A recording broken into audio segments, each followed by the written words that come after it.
వందనాలు తెలియజేస్తాను. అలాగే మరి వేదిక మీద దేవుడు గారు ఇంకా దైవజనులు కూడా వందనాలు. దేవుని బిడ్డలారా, మరి బాగా గుర్తుపెట్టుకోండి, నేను తేలిక మాట్లాడడానికి అది రాలేదు. ఫస్ట్ పాయింట్, మీరంతా కాకినాడలో గొప్ప దైవజనులు, అలాగే నేను కూడా ఒక నేర్పరి అయిన పనివాడిని కాదు, నేర్పరి అయిన పనివాడిని. కాబట్టి నెహెమ్యా గ్రంథం 3వ అధ్యాయంలో వారిని ఆనుకొని ఫలానోడు కట్టాడు, వారిని ఆనుకొని ఫలానోడు కట్టాడు. ఎందుకు ఆ మాట ఉందంటే, మనం ఒకరి మీద ఒకరు ఆనుకోవాలి. దైవజనం ఒకరి మీద ఒకరు ఆనుకోవాలి. బస్సులో వెళ్తున్నప్పుడు ఎవరన్నా మన మీద మీద పడుతున్నాయి, కూర్చొని మీద పడతాయి, సరి కూర్చో సరిపడు అని అంటారు. అదే మన కూతురు మన మనవరాలు పద్దాలు మీద పడుతుంటే ఏం చేస్తామంటే గట్టిగా నిలబడి, నేను మీ మీద ఆనుకోవడానికి వచ్చాను, మీరు గట్టిగా నిలబడతారా అంటారా? దైవజనులారా, దేవుడు నాకు దైవజనుల గురించిన భారం నా హృదయంలో పెట్టలేదు. ఆయన చిత్తం. గత 20 సంవత్సరాల నుంచి నేను టీవీలో మాట్లాడుతూనే ఉన్నాను. ఇండియా మొత్తంలో 500 ఛానల్స్ ఉంటే ఇండియాలో ఏ ఛానల్లో కూడా డైలీ 1 అవర్ ప్రోగ్రాం లేదు. ఎవ్రీ డే 1 అవర్ ఒకే ఓ ప్రోగ్రాం ఉంది ఇండియాలో. దేవునితో మాట, దేవునితో మాట.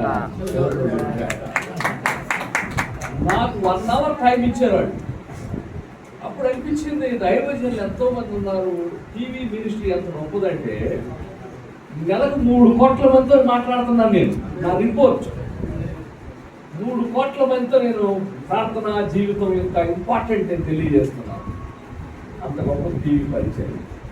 అప్పుడు నేను ఇన్వైట్ చేశాను అందరినీ, ఎవరైనా కొంచెం ఇబ్బందుల్లో ఉన్నా, కొంచెం చెప్పాలనుకున్న ఆశ కలిగిన వాళ్ళు రమ్మన్నాను.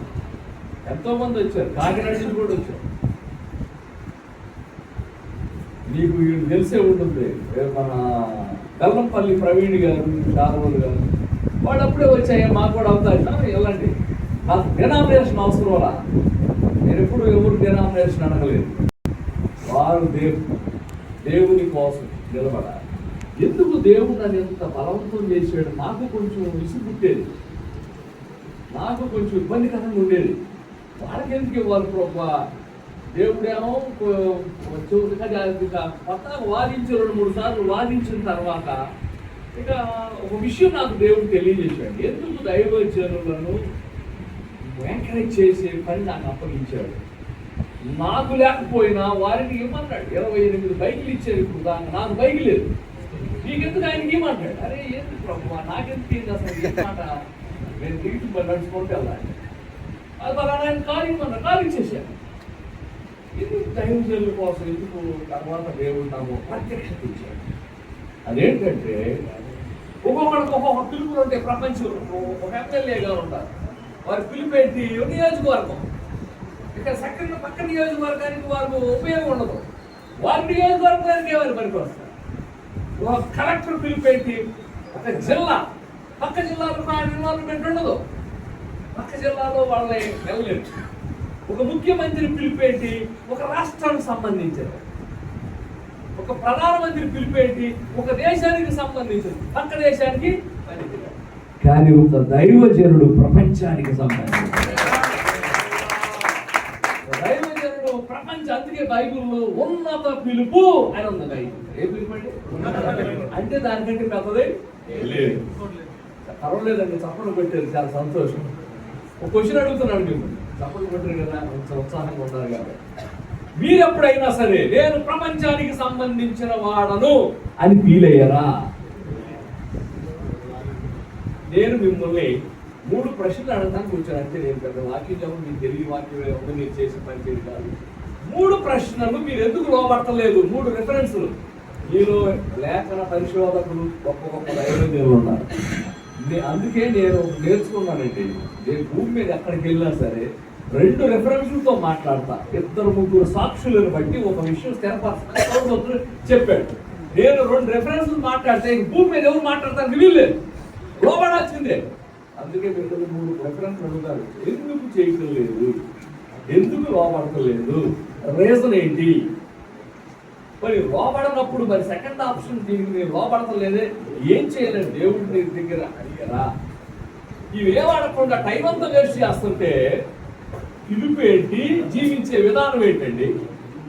పిలుపేమో ఉన్నత పిలుపు, ప్రపంచానికి సంబంధించిన మా వ్యక్తులమా, కానీ జీవించే విధానం మాత్రం ఈ 2 సంఘాలు చాలే, ఈ 3 సంఘాలు. ఎవరు చెప్పారు 2 సంఘాలు చాలని? దేవుని బిడ్డలారా, మొదటి రెఫరెన్స్ నేను మిమ్మల్ని అడగబోయే మొదటి రెఫరెన్స్, సర్వలోకమునకు వెళ్ళి ప్రశ్నించుడి అన్నాడుగా. ఎందుకు అసలు లేదు? అప్పుడు అంటారు, ఏం సార్ వెళ్ళేది, వెళ్ళాలంటే డబ్బు కావాలి కదా, వెళ్ళాలంటే డబ్బు కావాలి, డబ్బు మా దగ్గర లేదు. పోనీ నీ దగ్గర లేదు, ప్రార్థన చేసావా? ప్రభువా నువ్వేమో సర్వలోకానికి వెళ్ళమని పిలిచావు, నాకేమో డబ్బులు లేవు, వెళ్ళడానికి అవకాశం లేదు, దయచేసి సహాయం చేయండి, ద్వారం తెరవండి అని ఇప్పుడు అడిగారా? అడగలేదు. ఎందుకు అడగలేదు? ఎందుకు ఇంట్రెస్ట్ లేదా? ఫస్ట్ ప్రపంచ స్థాయిలో పిలుపు ఉన్న మనకి ప్రపంచ స్థాయిలో పని చేయాలని ఇంట్రెస్ట్ ఉండాలి. ఇంట్రెస్ట్ అనేది చాలా మందికి లేదు. ఏం వెళ్తారండి, ఏం వెళ్తారండి అమెరికా, ఏం వెళ్తారండి అక్కడికి వెళ్తాను. ఏలియాకి బ్రతకాలని ఇంట్రెస్ట్ లేదు. దేవుడు ఏలియాతో అన్నాడు, ఏలియా ఆ 10 మంది ఏదో అట్లా అన్నది చెప్పి వెళ్తే ఫీల్ అవుతావు, నేను లేన నీకు, దయచేసి అట్టొద్దు అది తర్వాత అన్నాడా? అలా ప్రభు నా పిల్లల కంటే ఎక్కువ అండగాను, తీసుకో ప్రార్థన, తప్పుడు ప్రార్థన చేసి. అప్పుడు దేవుడు ఏమన్నా తెలుసా? ఏలియాని మార్చుకోమని చెప్పరా, ఒక పని చేయి, నీకు బదులుగా ఇంకొక వ్యక్తిని పెట్టి ఎలీషా, నీకు బదులుగా అనే మాట నన్ను ఎంతో నేను చేసే పని భూమి మీద ఎవ్వరూ చెయ్యకూడదు, నాకు బదులుగా మరొక అవకాశం వేరే వాళ్ళకి ఇవ్వకూడదు, నేను రెడీ ప్రభు అని నేను నిలబడ్డాను. ప్రపంచంలో నేను పని చేయడానికి రెడీ. ఏం లేదు నా దగ్గర, ఒక్క పైసా లేదు. ఏం జరిగిందో తెలుసా? 2వ రెఫరెన్స్ చెబుతాను, 3 రెఫరెన్స్లు చెబుతాను, తర్వాత నేను మిగతా విషయాలు మాట్లాడతాను. 2వ రెఫరెన్స్ రోమా 1:8 మీ విశ్వాసము సర్వలోకములకు ప్రచురం చేయబడాలి. ఎందుకు ఇది జరగటం లేదు? 2వ రెఫరెన్స్. ఇక 3వ రెఫరెన్స్ ఇప్పుడు అర్థమైంది. ప్రపంచ స్థాయిలో అయిగా చెప్పారు ఫ్లైట్ ఎక్కడం పెద్ద విషయం కాదు. నేను ఇప్పుడు చెప్పే ఫార్ములా మీరు అప్లై చేస్తే దేవుడు ద్వారం తెలుస్తాడు. మీరు లోకమునకు వెలుగై ఉన్నారు. కాకినాడకు వెలుగు అన్నాడా? కాకినాడకు వెలుగై ఉన్నారా? ఈస్ట్ గోదావరికి వెలుగై ఉన్నాడా? లోకానికి అన్నాడా? లోకమునకు అర్థం తెలుసా? కాకినాడలో మండితే అమెరికాలో కనపడాలి మంట, కాకినాడలో మండితే ఆస్ట్రేలియాలో కనపడాలి, కాకినాడలో మండితే లండన్ లో కనపడాలి. లోకం కేవలం. అప్పుడు అర్థమైంది పెద్ద మంట ప్రార్థనా జీవితం. ఎవరైతే కలిగి ఉంటారో వారే ప్రపంచానికి కనబడతారు. 3 రెఫరెన్స్లు అయిపోయింది. నేను అడిగే పాయింట్ ఏంటంటే, మీ మంట స్థాయి ఎంత ఉందో దాన్ని బట్టి మన ప్రపంచ స్థాయి పరిచర్య ఉంటుంది. మనం ఏ స్థాయిలో మండుతున్నాం? లేవియా కాండము 6వ అధ్యాయం 11వ వచనంలో ఒక భయంకరమైన హెచ్చరిక దైవజనుల కోసం రాయబడింది. లేవియా కాండం 6వ అధ్యాయం 13వ వచనంలో బలిపీఠం మీద అగ్ని నిత్యము మండుచూ ఉండవలెను. అది క్లీన్ గా చెప్పాడు బైబిల్. అది ఆరిపోకూడదు. దేవుని బిడ్డలారా, ఈ విధంగా ఆరిపోకూడదు. మనకేమో ఆరిపోతుంది. బిజీ పనులు వచ్చినప్పుడల్లా మంట ఆరిపోతుంది. అందుకే మన పరిస్థితి ఎట్లుందంటే, కాకినాడలో మండుతుంటే రాజమండ్రి కూడా కనపడుతుందా? అంత మంట ఎక్కువైపోతుంది.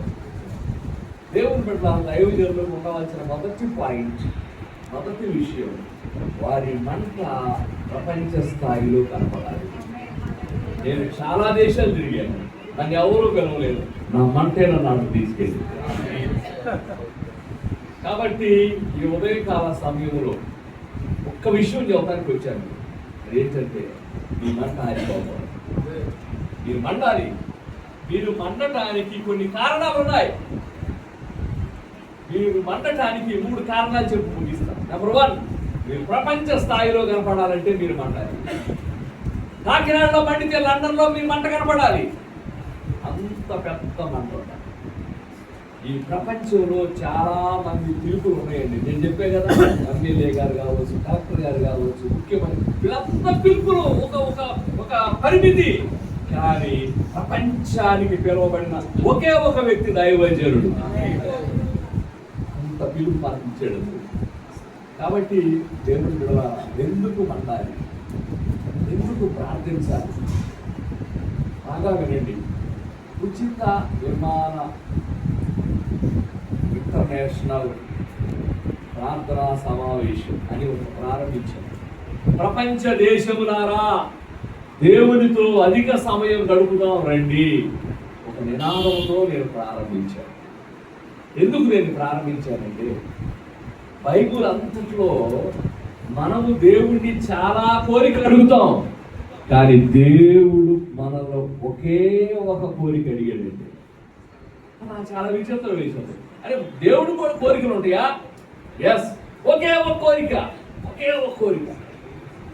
2 రెఫరెన్స్లు ఇస్తాం దానికి. నన్ను వచ్చి ఒక కోరిక, మన పిల్లలు వచ్చి ఒక డాడీ కావాలని కోరుకున్నప్పుడు చాలా ఇష్టంతో చేస్తాం. కానీ దేవుడు అంత తోడు. భూమి ఆకాశములు పట్టజాలని ఒక దేవుడు అంత తోడు నన్ను ఒకటి కావాలని అడిగితే ఇంత గొప్ప విషయం అండి. అదేంటో తెలుసా? చూడండి, యోహాను సువార్త 21వ అధ్యాయం 15వ వచనంలో దేవుడు మనల్ని ఏమి కోరుకుంటున్నాడు అనేది అక్కడ రాయబడి ఉంది. యోహాను సువార్త 21వ అధ్యాయం 15వ వచనం. వారు భోజనము చేసిన తర్వాత సీమోను పేతురును చూచి, యోహాను కుమారుడు అయిన సీమోను, వీరికంటే నీవు నన్ను ఎక్కువగా ప్రేమించుతున్నావా? చూడండి, న్యాయం చూడండి. ఇది మీకు తెలుసు కదా. ఇదిగోండి, వీరికంటే వీళ్ళు నన్ను ప్రేమిస్తున్నారు. వీరికంటే నాకు ఇది సరిపట్ల. వీరికంటే వీళ్ళు నా వాళ్ళే, నాకు సరిపట్ల. నీవు ఎక్కువగా ప్రేమిస్తున్నావా? ఎవరు కావాలి దేవుడికి? ప్రేమించేవాడు కావాలా? ఎక్కువగా ప్రేమించేవాడు కావాలా? 2వ రెఫరెన్స్, భార్య కంటేను, బిడ్డల కంటేను నాకంటే ఎక్కువగా ప్రేమించేవాడు. 2 రెఫరెన్స్తో చూపుతాను నేను. ఎప్పుడైనా ఎక్కువగా ప్రేమించాలి. సో క్రైస్తవులు 2 రకాలు, దైవజనులు 2 రకాలు. నార్మల్గా ప్రేమించేవాళ్ళు ఒక రకం, ఎక్కువగా ప్రేమించేవాళ్ళు 2వ రకం. నేను అడుగుతాను మిమ్మల్ని, మీరు ఎక్కువగా ప్రేమిస్తున్నారంటే ఖచ్చితంగా చెబుతాను నేను ఎక్కువగా ప్రేమిస్తాను. ఇప్పుడు కాదు, నేను రీజన్ చెప్పిన తర్వాత అసలు అప్పుడు అడుగుతాను. ప్రేమించడం అంటే ఏమిటి? ప్రేమ అంటే ఏమిటి? రకరకాల నిర్వచనాలు. ఈ యవనస్తులు ఏదో ఈ లవ్ సింబల్ అంటారు, ఆ బాణం అంటారు. అది నేను చాలా మందిని అడిగా, ఆ లవ్ సింబల్ ఏంది, ఆ బాణం ఏంది, అది ఎవరేసారు, అది ఎందుకు గుచ్చుకుంటుంది, ఏంటంటే మనకి తెలియదు, సినిమాలో చూసి నేర్చుకుంటారు. ప్రేమ అంటే నేను చెబుతున్నాను, టైం. మనకిష్టమైన వారితో మనం టైం స్పెండ్ చేస్తాం. మనకిష్టమైన వారితో మనం సమయం గడుపుతాం.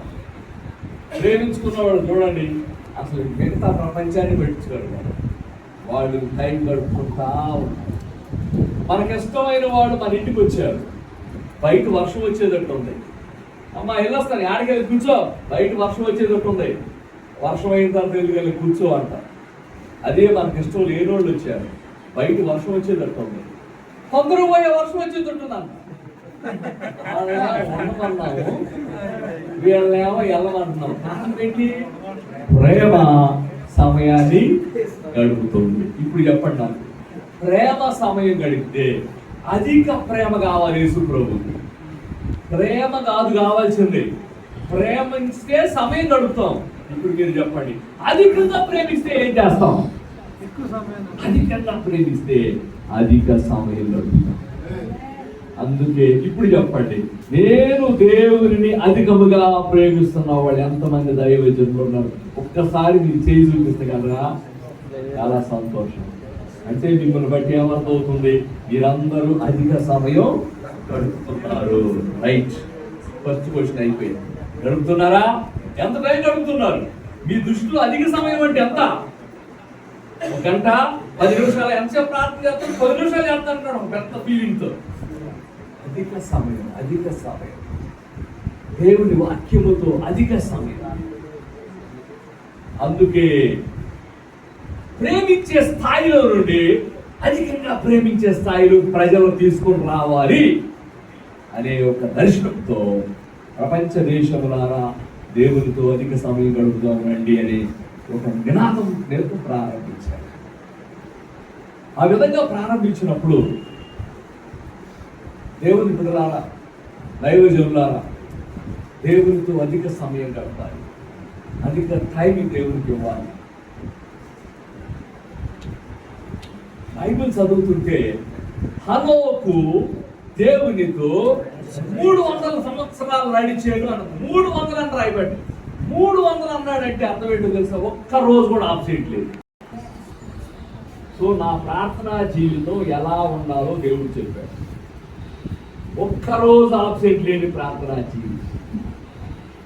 ఒకవేళ కనుక హనోకు ఒక్కరోజు ఆబ్సెంట్ ఉంటే 300 సంవత్సరాలను రాయడానికి వీలు లేదు. మహానుభావుడు ఒక్కరోజు ఆబ్సెంట్ లేకుండా 300 సంవత్సరాలు నడిచాడంటే నేను ఎక్కడికి వెళ్ళినా ఒక క్వశ్చన్ అడుగుతా. ఏది మన మీటింగ్లో, మీ ప్రార్థనా గదిలో ప్రజెంట్లు ఎక్కువ ఆబ్సెంట్లు ఎక్కువ అంటే పెద్దగా కట్టారు. ఆబ్సెంట్లు ఎక్కువ, ఆబ్సెంట్లు ఎక్కువ. ఎటువంటి ప్రార్థనా జీవితం, అధిక సమయం ఎలా గడపాలి? ఒక్కరోజు ఆబ్సెంట్ లేకుండా గడపాలి. ఇంకా ముందుకు తీసుకెళ్ళారు. దానియేలు గురించి చదువుతున్నప్పుడు దినమునకు 3 మరొక 2 రెఫరెన్స్, దినమునకు 7 మారులు. ఆయన 3 ఏమర్థం? 2 రెఫరెన్స్లు బట్టి ఒక విషయం స్థిరపరచాలిగా. ఈ 2 రెఫరెన్స్లు బట్టి ఏమర్థం అవుతుందంటే మన ప్రార్థనకు ఒక సంఖ్య ఉండాలి. ఎంతమందికి సంఖ్య? కొత్త నిబంధనలు ఏడుంది అంటాడు. ఎస్, చూపిస్తా. కొత్త నిబంధనలో కూడా పౌలు భక్తుడు అంటాడు, స్థిరులయుండుడి. ఏంటి స్థిరం అంటే? ఈ రోజు ఎలా ఉన్నావో రేపు కూడా అలాగే ఉంటావు. దానియేలు ఈ రోజు 3, రేపు 3, ఎల్లుండి 3, ఎవరైనా పుట్టిన 3, ఎవరైనా దచ్చిన 3. దావీదు ఈ రోజు 7, రేపు 7, ఎల్లుండి 7, ఎవరైనా పుట్టిన 7. వారి వారి సంఖ్యల ద్వారా ప్రభువా ఒక్క రోజు కూడా ఆబ్సెంట్ లేదు నాకని చూపిస్తున్నారు. ఇదే మాట పౌరు భక్తుడు స్థిరులయుండుడి అన్నాడు. అంటే ఈ రోజు ఎలా ఉండవో రేపు అలా ఉండాలి, రేపు ఎలా ఉండవో ఎల్లుండి అలా. మన ప్రార్థనా జీవితం, దేవునితో చేసే సహవాసం ఒకే రకముగా స్థిరముగా ఉండాలి. ఇది నాకు ఎంతో మార్చింది. అప్పటి నుంచి నాకు ఒక సంఖ్య ఉండాలని దినమునకు 8 గంటలు నేను దేవునితో సమయం గడపడం ప్రారంభించాను. ఇది బడాయి కోసం కాదు. ఆయనకి సంఖ్య ఉంది. ఆయన సంఖ్య బైబిల్ చెబుతుంది, ఈయన సంఖ్య బైబిల్ చెబుతుంది. నా సంఖ్య చెబితే ఏమైంది? అందుకే మీకు కూడా చెబుతున్నాను, సంఖ్య కలిగిన ప్రార్థనా జీవితం చాలా మనకు అవసరం. అప్పుడే మనం స్థిరముగా ఉన్నట్టు అర్థం. దేవుని బిడ్డలారా, ఇది ఎందుకు చెబుతున్నానంటే దేవునితో సహవాసము మన జీవితంలో ప్రాముఖ్యంగా ఉండాలి. ఎప్పుడైతే ఈ రోజు ప్రేయర్ లైఫ్ కాపాడుకున్నావో నీ మంట స్థాయి పెరుగుతుంది. రేపు కూడా కాపాడుకుంటే అది కొంచెం పెరుగుతుంది. ఎల్లుండి కూడా కాపాడుకుంటే ఇంకా పెరుగుతుంది. 3వ తారీఖు జనవరి 1వ తారీఖు స్టార్ట్ చేసాం, పెరిగింది. 2వ తారీఖు కొంచెం పెరిగింది. 3వ తారీఖు 4, 5, 6, 7, 8, 20వ తారీఖు బాగా పెరుగుతున్న టైంలో అర్జెంటుగా ఒక మీటింగ్ వెళ్ళాల్సి వచ్చింది. ఆ రోజు మంట ఆరిపోయింది. ఆ రోజు మంట ఆరిపోతే ఎంత డేంజరో తెలుసా? ఆ మంట ఎప్పుడు కూడా ఒక రోజు మంట బేస్ చేసుకుని 2వ రోజు మంట పెరుగుతుంది, 3వ రోజు మంట పెరుగుతుంది, 3వ రోజు బేస్ చేసుకుని 4వ రోజు పెరుగుతుంది. అలా అలా పెరిగిపోయిన మంట ఎప్పుడైతే ఆరిపోయిందో అంతకు ముందు ఉన్న మంట మొత్తం ఆరిపోయింది. మళ్ళీ 21వ తారీఖు ఫ్రెష్గా స్టార్ట్ చేశారు. మళ్ళీ కింద నుంచి స్టార్ట్ చేయాలి. మళ్ళీ పెరిగింది 22, 23 పెరిగింది, 24 పెరిగింది, మళ్ళీ ఫిబ్రవరి 25 వచ్చేవారు మళ్ళీ అర్జెంట్గా ఏదో మీటింగ్ వచ్చేసింది. మళ్ళీ ఆ రోజు మంట అంతా ఆరిపోయింది. ఎప్పుడైతే ఆరిపోయింది అంతకుముందు ఉన్న మంట మొత్తం టైం ఎంత అయిందండి? 2 నెలలు అయిపోయింది. మంట ఏ స్థాయిలో ఉంది? శేషం 0. ఈ లెక్క ప్రకారం ఇన్ని సంవత్సరాల్లో ఇప్పటికీ మీ మంట ఎంత ఉంటుంది? సేవకులు ఎంతో కష్టపడుతున్నారు, కానీ సేవకులు చేస్తున్న అతి పెద్ద తప్పిదే ఆరిపోతున్నారు. అందుకే మనం అమెరికా కనపడతలేదు, అందుకే మనం ఆస్ట్రేలియా కనపడతలేదు, అందుకే మనం లండన్ కనపడతలేదు. దైవజనులారా, ఎక్కడి నుంచి అయినా సరే మీ మంట స్థాయి ఆరిపోకుండా పెంచుకోవాలని కోరుతున్నాను. ఫస్ట్ పాయింట్ ఎందుకు మండాలి? ఎందుకు మండాలి? మనం ప్రపంచ స్థాయి మనుషులు, మనకు పిలుపునకు తగినట్లుగా ఉన్నారంటే మనము మండాలి. రెండో పాయింట్, నా జీవితాన్ని టర్నింగ్ చేసిన మరొక రెఫరెన్స్ మీకు చూపిస్తున్నాను. నేను డబ్బు లేక అల్లాడుతున్న టైంలో డబ్బు ఎలా వచ్చింది అనే ఒక అద్భుతమైన రెఫరెన్స్ దేవుడు నాకు చూపించాడు. మీకు కూడా చూపిస్తాను. 97వ కీర్తన 5వ వచనాన్ని ఒకసారి చూడాలని కోరుతున్నాను. 97వ కీర్తన 5వ వచనాన్ని ఒకసారి చదవాలని కోరుతున్నాను. 97వ కీర్తన 5వ. యెహోవా సన్నిధిని, సర్వలోకనాథుని సన్నిధిని, పర్వతం అంటే ఏంటో తెలుసండి? మన ప్రాబ్లం, మన శోధన, మన ఇబ్బంది. అది ఫ్యామిలీ పరంగా, అది ఫైనాన్షియలా, అది హెల్తా. ఒక పెద్ద పర్వతం, లక్షల అప్పులు ఉంటాయి కొంతమందికి. మీకు లేవనుకుంటున్నది, కానీ చాలా మందికి ఉంటాయి పెద్ద అప్పులు. అది ఒక పర్వతం. అంత పెద్ద పర్వతాన్ని ఒక క్యాండిల్ అంత మంటతో కరిగించగలమా? కరిగించదు. కరోనా టైంలో శవాలు పాతేయడానికి స్థలం లేక కరెంటు మిషన్లో పెట్టి బాడీని స్విచ్ చేస్తే కరిగిపోయిందంటే 10 నిమిషాల్లో. పెద్ద పెద్ద కాలు, ఎముకలు మొత్తం కరిగిపోయిందంటే ఎంత హీట్ ఉందండి అందులో. అలాగే ఒక 20 లక్షల అప్పు ఉంది, అది ఒక పెద్ద పర్వతం. అది కరగాలంటే చిన్న మైపోతంత మంటతో కరిగిద్దా? రైట్. ఇప్పుడు ఒకవేళ మీరు మైపోతంత మంట ఉందనుకోండి, ఆరిపోయి మండి, ఆరిపోయి మండి, స్థిరం లేక, సంఖ్య లేక, ఎప్పుడు నెక్స్ట్ వచ్చిన ఆరిపోవటం, నెక్స్ట్ వచ్చిన మంటం, అలా జరిగింది అనుకోండి. అది పర్వతపు స్థాయి కరిగించాలంటే ఎంత టైం పట్టిందో తెలుసా అండి? ఎంత టైం పట్టిందో తెలుసా? దేవుని బిడ్డలారా గమనించండి. పర్వతాలు కరిగిపోవాలంటే ఆ మంట పెద్ద మంట అయితేనే పెద్ద పర్వతాన్ని కరిగిస్తుంది. అది నాకు ధైర్యం అనిపించింది. టీవీ పరిచర్యలో నేను ఎప్పుడు టీవీలో డబ్బులు అడగలేదు. ప్రజలు నాకు 6 కోట్లు ఇచ్చారు ఇప్పుడు దాకా. నేను టీవీ కట్టిన డబ్బు ఎంతో తెలుసా? 6 కోట్లు. అది ఎవరెవరు ఇస్తారో నాకు తెలియదు, ఎక్కడెక్కడ నుంచి వస్తాయో నాకు తెలియదు, ఎక్కడిస్తారో నాకు. వాళ్ళెవరో నాకు ఇంపార్టెంట్ కాదండి. మంట పెరిగితే పర్వతం కరుగుతుంది అనే ఒక సూత్రాన్ని దేవుడు నాకు నేర్పాడు. మంట పెరిగితే పర్వతం కరుగుతుంది. అది వేల లక్షలు నేను ప్రూవ్ చేశాను. ఇంకా నా టార్గెట్ ఒకటి, కోట్లు కూడా ప్రూవ్ చేయాలి. అది 5 త్వరలో. దేవుడిని పెట్టారు, మనమేనండి వాక్యాన్ని చూపించేది ప్రపంచానికి. సో రెండో విషయం, ఎందుకు మండాలి? ఎందుకు నీ మంట పెద్ద స్థాయిలో ఉండాలంటే, ప్రతి పర్వతం కరగాలంటే మీ మంట పెరగాలి. ఎప్పుడైతే ఆ రద్దు అయిపోయిందో, ఒక్క రోజు చాలండి ఆబ్సెంట్ అయితే, ఒక్క రోజు మొత్తం మంట, మొత్తం అంతకు ముందున్న మంట మొత్తం ఆర్పేస్తుంది. మీకు ఇది అర్థం కావటానికి ఇంకో ఎగ్జాంపుల్. నేను తిరుపతి వెళ్తా ఉంటాను.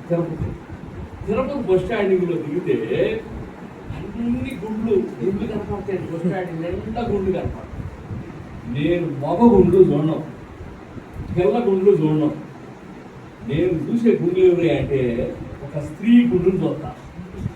ఎందుకు స్త్రీ గుండును చూస్తానంటే, ఒక స్త్రీ గుండు చేసుకున్న తర్వాత ఆమెకు జడ ఎంటుకలు రావడానికి ఎంత టైం పట్టింది? ఒక జడ ఎంటుకలు రావాలంటే ఎంత టైం పట్టింది అంటే 2 రోజులు పట్టిందా? ఎంతో టైం పట్టింది కదా. ఇప్పుడు చెప్పండి నాకు, ఎందుకు చెబుతాను ఇప్పుడు ఏనండి. సంవత్సరానికి ఎన్ని జడలండి? సంవత్సరానికి ఎన్ని జడలు? 7 జడలు. 7 జడలు గుడ్డుగా ఎక్కువ ముందు అయిపోయింది. ఇప్పుడు ఆరిపోయాడు పూర్తిగా. ఇప్పుడు మరలా 7 జడలు రావాలంటే ఎంత టైం పట్టిందండి? మంట ఆరిపోయిన తర్వాత మరలా అంత స్థాయిలోకి రావాలంటే చాలా టైం పట్టిందండి. ఈలోపు సైతాన్ గాడు ఏం చేస్తాడు తెలుసా? వినండి ఏం చేస్తాడు వాడు, బాగా వినండి. పూర్వకాలంలో 2 రాజులు యుద్ధాలు చేసుకునేవాడు. ఒక రాజు గెలుస్తాడు, ఒక రాజు ఓడిపోతాడు. గెలిచిన రాజు ఓడిపోయిన రాజు ఏం చేస్తాడు తెలుసా? సెకండ్ ఇచ్చి పంపుతాడా? బాగా ట్రై చేసేవయ్యా, ఈసారి కొంచెం గట్టి అంటాడా? లేడు. గెలిచిన వాడు ఓడిపోయిన వాడిని హింసిస్తాడు, తలకాయ బాగా పడతాడు, చెయ్యాలి పడతాడు, వాడు ఇష్టం. అవునా? నేను ఓడిపోయానంటే, నా ప్రార్థన ఈ రోజు రద్దు అయిందంటే గెలిచింది ఎవరు? అయితే గెలిచిన వాడు ఓడిపోయిన వాడు ఏం చేస్తాడు తెలుసా? హింసిస్తాడు. ఆడు పెట్టి హింస ఏంటో తెలుసా? బాగా వినండి. మీ పర్వత స్థాయిని పెంచుతాడు.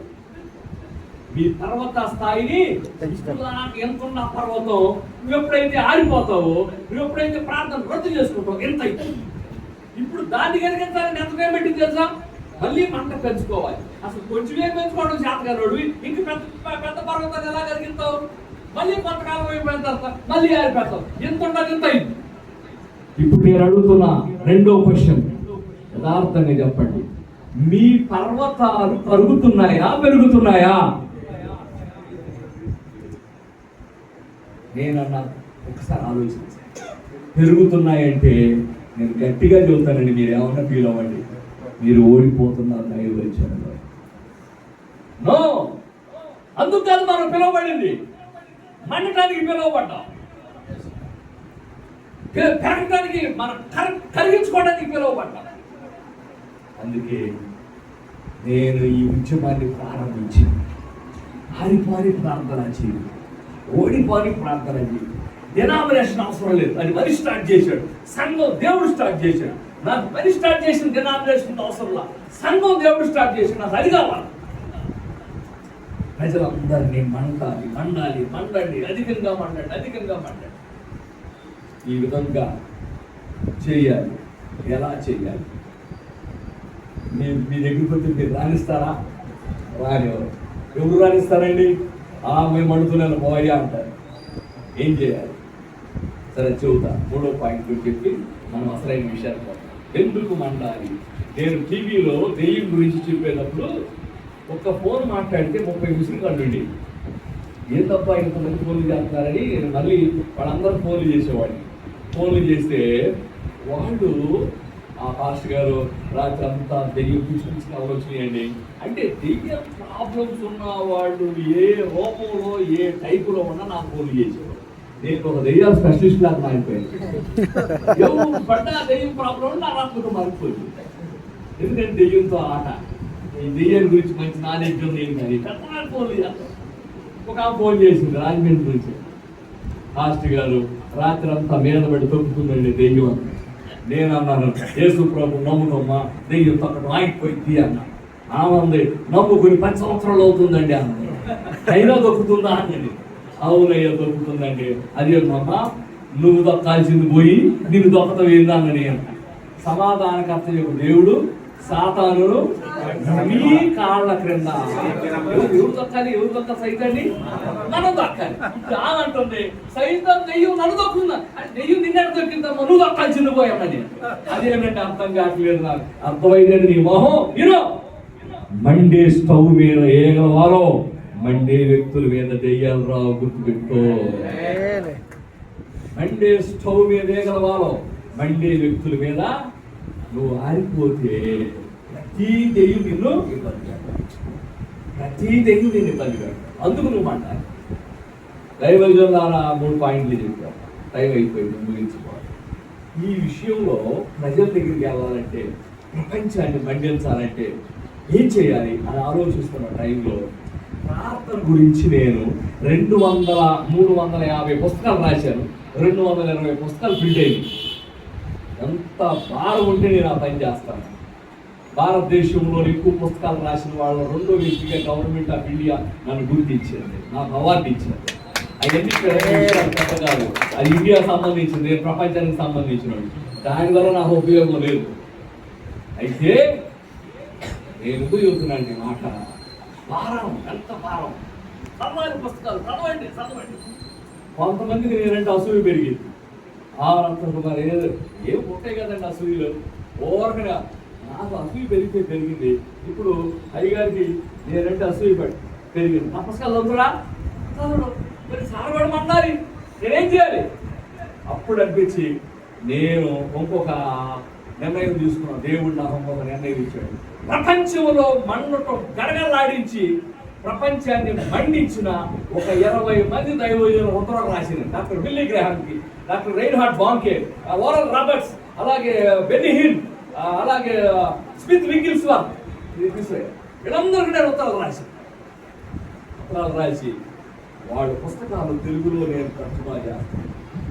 వాళ్ళ పుస్తకాలు నేను తెలుగులో తర్జుమా చేయాలి. ఎందుకంటే ఇవి ఎంతో మండించే పుస్తకాలు, రైన్హార్డ్ బాంకే, సువార్త పరిచర్య అగ్నిలో. నేనే 300 పుస్తకాలు రాశాను. ఇవాళ 50 అనుకున్నారండి. నేను ఈ పుస్తకం అయితే పెద్దగా ఏడ్చానండి. ఏం హై క్వాలిటీతో రాశాను. ఎక్స్పీరియన్స్ ఎంత మంట వీళ్ళ లైఫ్లో. నేను హైదరాబాద్ వస్తే దీన్ని చంపడానికి 4 మాంత్రికులు వచ్చారు. హైదరాబాద్ 4 మాంత్రికులు వస్తే 4 వైపు నుంచి మంత్రాలు చదువుతా కూర్చున్నారు. వీళ్ళు స్టేజ్ మీదకి వచ్చిన తర్వాత మాట్లాడేటప్పుడు రక్తం ఎక్కి చచ్చిపోవాలనేది ఆ మంత్రం యొక్క ఉద్దేశం. అయితే ఈ స్టేజ్ మీదకి వచ్చిన తర్వాత ఇంకొక అలవాటు ఏంటంటే పెద్దగా హల్లెలూయా అంటాడు. ఎప్పుడైతే హల్లెలూయా అన్నాడో ఈ 4 వచ్చి స్టేజ్ ముందు పడిపోయారు. వాళ్ళకి అర్థం కాల, ఏంటి అప్పుడు వాకింగ్ కూడా కాలేదు, ఇంకా పనులు స్టార్ట్ అయింది ఎప్పుడే అనుకుని పోయి చూడండి. అలాగే హిందీ అర్థం కాదు, హిందీ మాట్లాడు. ఆ హిందీ వాళ్ళు పంపించినప్పుడు చెప్పారు, మీరు చంపడానికి మేము వచ్చాము. మేము 4 మంత్రాలు చదువుతా ఉండగా ఆయన ఏదో మంత్రం అన్నాడు, మా మంత్రాలు ఆగిపోయింది. మనం లేచిన కాడ నుంచి ఎన్నోసార్లు అంటాం. అందుకే మండే వ్యక్తికి మండని వ్యక్తికి తేడా ఉంది. అటువంటి పుస్తకాలండి. నెక్స్ట్ అలాగే మరి బెన్నీ హిల్, పరిశుద్ధాత్మ సుస్వాగతం. అలాగే మరి నేను పరిశుద్ధాత్మ ద్వారా ఒక వ్యక్తి 100 రకాలుగా పనిచేస్తాడు. డాక్టర్ బిల్లీ గ్రాహం, నేను ఎక్కడ, ఇవన్నీ నేను రైట్స్ తీసుకుని చేసే విషయాలు. ఇవన్నీ మరణం తర్వాత జీవితం, డాక్టర్ బిల్లీ గ్రాహం. అలాగే ప్రార్థన విశ్వాసము ద్వారా అద్భుతాలు, స్మిత్ విగిల్స్వర్త్, 14 మంది చచ్చిపోయిన లేపేడు. ఎంతో గొప్ప దైవజనుడు. అసలు ఈ పుస్తకాలు చదువుతుంటే ఎవరితో వాళ్ళు పనిచేశారు, ఏమైపోయింది ఆ మంట, ఏమైపోయింది ఇప్పుడు ఆ పవర్. అందుకే ప్రపంచానికి ఇవి కూడా తెలియచేయాలి తెలుగు ప్రజలు. ఈ పుస్తకం ఎంతో తెలుసా? ఒకటే మీరు అమెజాన్లో చూడండి, 14,000-1500. ఇప్పుడు 1700 అయ్యగారు చూశారు, 1740 రూపాయలండి ఒక్క బుక్. ఇప్పుడు మీటింగ్ అయిన తర్వాత ఒక్కొక్కళ్ళు 1700 ఇచ్చి ఈ పుస్తకాన్ని తీసుకెళ్ళాలని కోరుతాను. చదువుతారా? డబ్బు పెట్టగలరా? పెట్టలేదు. మరి పుస్తకాలు చదవాలంటే కొన్ని ఫ్రీగా ఇవ్వమంటారా? సత్యమును గల ఇచ్చి కొనుక్కో అన్నాడు. అటు ఫ్రీగా ఇవ్వలేదు, అటు వాళ్ళు డబ్బులు పెట్టి పనిలేదు. మరి ఏం చేయాలి? పుస్తకాలు చదివించాలి. ఎట్లా?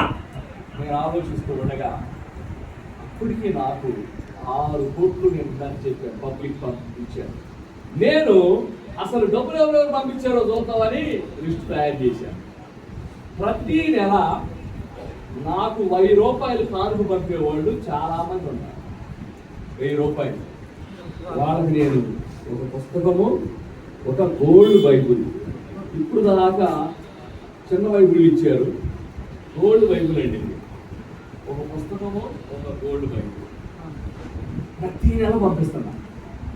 ఈ పుస్తకం ఏమో వాళ్ళు చదివి పండాలి, ఈ బైబుల్ ఏమో ఫ్రీగా ఇవ్వాలి. బైబిల్ చదవాలి, దేవుడు వాక్యం చదవాలి అంటాడు. నేను 70 సార్లు చూసాను ఆ సినిమా అంటాడు. నాకు తల్లి బాధేసి నేను దేవుని వాక్యం 7 సార్లు చదివాను, దాదాపు 100 సార్లు చదివాను దేవుని వాక్యం. ఎస్, ప్రాక్టికల్ గా నేను మాట్లాడుతున్నాను. ప్రతి దానికి నేను ఎగ్జాంపుల్ నా లైఫ్ లో నుంచి వస్తుంది. ఈ 2 ఎంత అవుతుందో తెలుసా? ఇది 1700, ఇదంతా అంటే బైబిల్ ఎంత చూస్తున్నారు? గోల్డ్ బైబిల్ సరే ఒక 500 అనుకోండి, ఎక్కువేలే 500 అనుకోండి. ఈ 17 5 2000 చదువుతుంది. వాళ్ళు ఎంత పంపుతున్నారు? 1000 రూపాయలు. ఆ డబ్బులు అది వస్తున్నాయిగా. ఓకే, రైట్, ప్రాబ్లం లేదు. ఈ విధంగా ప్రతి నెల ఒక పుస్తకము ఒక గోల్డ్ బైబిల్ పంపిస్తున్నారు. ప్రతి గోల్డ్ బైబిల్ రావాలండి, సైజులు మారుతా ఉంటాయి. ఈ విధంగా పంపిస్తున్న టైంలో నాకు దేవుడు ఇంకొక ఆలోచన ఇచ్చాడు. ఇందాక చెప్పాను, దైవజనుడు ప్రపంచానికి సంబంధించిన వాడు. ఇంకొక ప్రజలు ఇంకా పుస్తకాలు చదవాలి. ఎవరైతే 2 సంవత్సరాలు నాకు ఈ విధంగా కానుక పంపుతారో వాళ్ళ కోసం ఒక్కొక్కళ్ళకి 50,000 ఖర్చు పెట్టి ఒక దేశానికి ఫ్రీగా నేను తీసుకెళ్తాను.